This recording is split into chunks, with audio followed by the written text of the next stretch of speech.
Dako, lalo. Ayun na. Yan.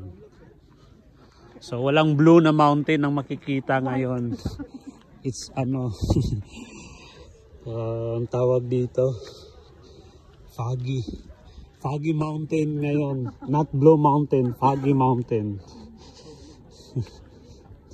na blue. So ito yung tour guide ko ngayon. Thank you Miss Jo for having me. Oh. Oo.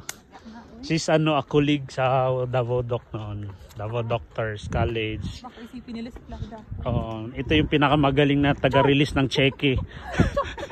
Taga-release ng cheque ko ito noon. Pag may request. Tumatawag ito sa akin, sir, andito na yung cheque mo. O, di ba? Grabe.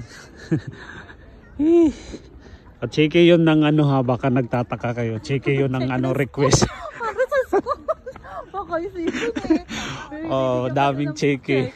Oh, cheque yun ng school. Yung mga request namin na bibilhin. Tsaka yung mga ano, student competitions. Yun lang. So ito na yung nadatnan namin. Para na tayo nasa cloud. This is no longer a blue mountain but it's a foggy mountain. It's like Baguio. Yan yung git-travel ko dito. Ang layo-layo.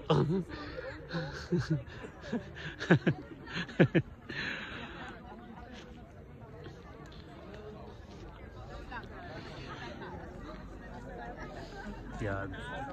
One of the tourist spots dito sa Sydney. Yeah. Wala. Oh, parang nasa kanya. Ulap lang.